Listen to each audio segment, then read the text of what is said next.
नमस्कार विद्यार्थी मित्रों, हम 5वें चैप्टर में 5.2 प्रश्न संग्रह तक पढ़े थे। आज मैं आपको प्रकीर्ण प्रश्न संग्रह 5 के प्रश्न को बताऊंगा और आपको यही 5 ही चैप्टर पढ़ना है। बाकी के 2 चैप्टर जो है वह आपको नहीं पढ़ने हैं इस साल के लिए। तो ये प्रकीर्ण प्रश्न संग्रह 5 करने के बाद हम लोग पुनः रिवीजन करेंगे और पहले चैप्टर से फिर शुरू करेंगे। लेकिन आज मैं प्रकीर्ण प्रश्न संग्रह 5 का प्रश्न नंबर 2 आपको बताने जा रहा हूं। ये प्रश्न नंबर 2 क्या है? निम्नलिखित युगपत समीकरण को हल करो, जैसा कि आपने 5.1 में पढ़ा था। प्रश्न संग्रह 5.1 में आपने जो प्रश्न पढ़ा था वही विलोपन विधि से हम हल करेंगे। बाकी आपको मान रखकर निरसन पद्धति से इस साल नहीं पढ़ना है। तो विलोपन विधि से हम जो सवाल पढ़े हैं 5.1 में उसी को मैं यहाँ पर फिर से आपको प्रकीर्ण प्रश्न संग्रह में बताने जा रहा हूँ। तो निम्नलिखित युगपत समीकरण को हल कीजिए। ये दूसरा सवाल है, निम्नलिखित युगपत समीकरण को हल कीजिए। युगपत समीकरण को हल कीजिए। अब इसका पहला सवाल, इसमें कई सवाल है, मैं आपको पहला सवाल बताने जा रहा हूं। 2x धन y बराबर 5, 2x धन y बराबर 5 समीकरण नंबर 1 इसे लिखेंगे। और दूसरा है 3x ऋण y बराबर 5, 3x ऋण y बराबर 5, ये समीकरण नंबर 2 है।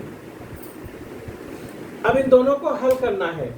मैंने विलोपन विधि में आपको ये बताया था कि इसमें चरांक है x और y, दोनों में से किसी एक को हटाना, और जिस चरांक को हम हटाना चाहेंगे दोनों समीकरणों में उस चरांक के गुणांक को समान करेंगे। दूसरा पॉइंट बताया था। तीसरा पॉइंट ये बताया था, गुणांक समान होने के बाद जब उसका चिन्ह समान रहेगा तो घटाएंगे, विपरीत रहेगा तो जोड़ेंगे। तो अब देखिए, मैं y को हटाना चाहता हूं। क्यों y को हटाना चाहता हूं? क्योंकि मैंने प्रश्न लिखते समय ही देख लिया कि y का गुणांक समान है। पहली बात मुझे वही मिल गई। हमने देखा y का गुणांक समान है, उसके बाद हमने चिन्ह को देखा, एक का प्लस है और एक का माइनस है, चिन्ह विपरीत है। गुणांक समान हो गया और चिन्ह विपरीत हो गया तो हम जोड़ेंगे। तो लिखेंगे समीकरण 1 + 2, 1 में 2 को जोड़ दिया। जब हमने 1 में 2 को जोड़ा तो यह y से y घट गया और 3 और 2 हो गया 5x बराबर 5 और 5 हो गया 10।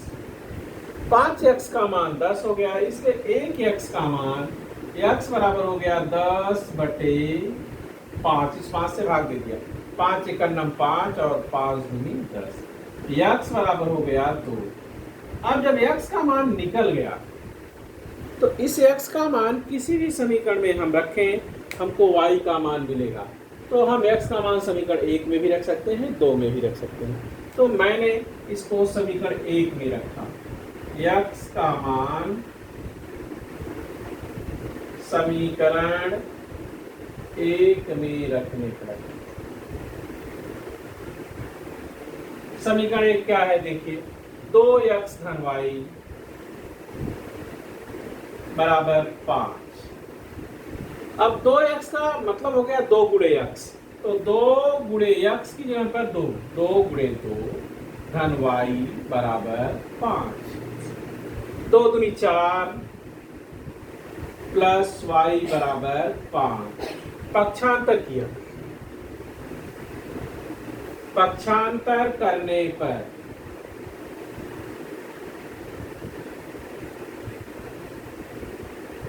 y बराबर हो गया 5 और -4, तो y बराबर हो गया 1। अब मेरा सवाल सही है कि गलत है, इसकी जांच भी हम कर सकते हैं। लेकिन हम पहले अपना आंसर लिख लें, तो जांच भी करना मैंने आपको बताया था, फिर बताऊंगा। इसके बाद यहाँ लिखेंगे हल समीकरण। ऐसे छोटा कोष्टक बनाएंगे, पहले x का मान लिखेंगे 2 और y का मान 1। मैंने जांच करना आपको बताया था, देख लीजिए जांच। ये जांच जो है ये आप कर सकते हैं, आपका सवाल सही है कि गलत है। कैसे जांच करते हैं देखिए, इसको आपको परीक्षा में नहीं लिखना है, लेकिन आपको मैं बता दूं कि आपका सवाल सही है कि गलत। पहले भी बताया था, आज भी बता रहा हूं। अब देखिए 2x और प्लस y बराबर है 5। 2x मतलब 2 गुणे 2 प्लस y का मान है 1 बराबर 5। 2 दूनी 4 और प्लस 1 बराबर 5, तो 5 बराबर हो गया 5। अगर लेफ्ट हैंड साइड और राइट हैंड साइड का मान बराबर हो गया तो हल, समीकरण का हल सही है, और अगर ये बराबर नहीं हुआ तो समीकरण का हल गलत है।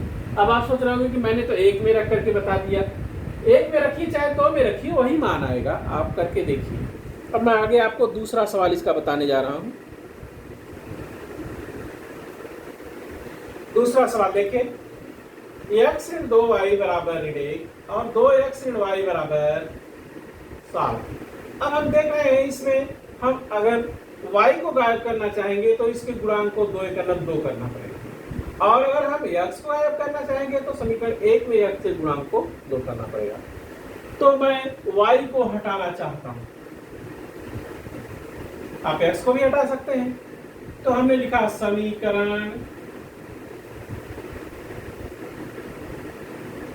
2 गुणे 2, 2 में 2 का गुणा किया तो 2 दूनी कितना हो गया 4x ऋण 2y बराबर 2 सते 14। समीकरण नंबर 3 हो गया।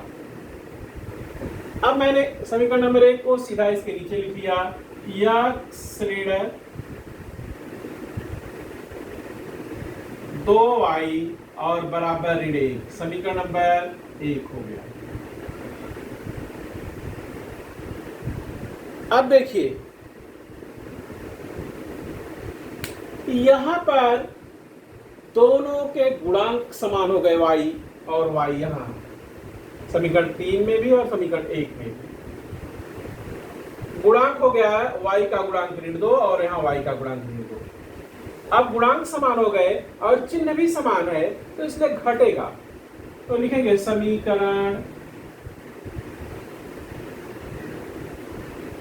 3 माइनस 1। जिस समीकरण को घटाते हैं उसके चिन्ह को बदल देते हैं।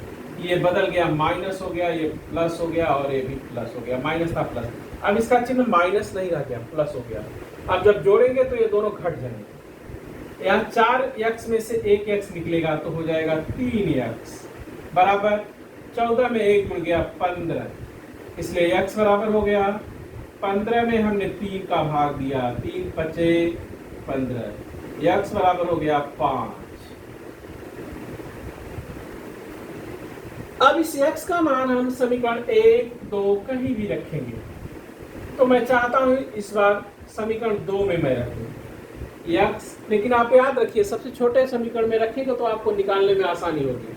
आप रखें चाहे जिसमें, ऐसा कोई नियम नहीं, छोटे में ही रखेंगे। x का मान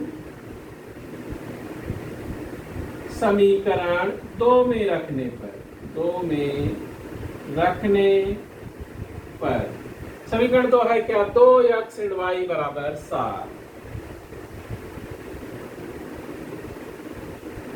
अब यहां हो गया 2 गुणे 5 ऋण y बराबर 7। 5 जो है वह x का मान आया हुआ है। अब 5 दूनी हो गया 10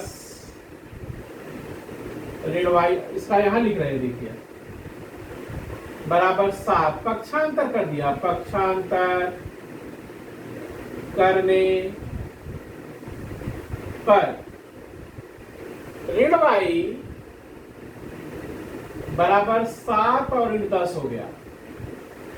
अब ऋण y बराबर हो गया ऋण 3, 10 में 7 गया 3, ये माइनस माइनस से कट गया, y बराबर 3। अब x और y का मान मिल गया। अब लिखेंगे हल समीकरण, हल समीकरण क्या लिखेंगे, पहले x लिखेंगे, x कौन है 5 और y कौन है 3, y का मान यहाँ 3। तो 5 और 3 आप अपने उत्तर की जांच कर सकते हैं। तो आज आपको यहीं तक। अब प्रकीर्ण प्रश्न संग्रह तो 5 का जो दूसरा प्रश्न है उसके सभी प्रश्नों को आपको हल करना है, यही होमवर्क आपका रहेगा। धन्यवाद।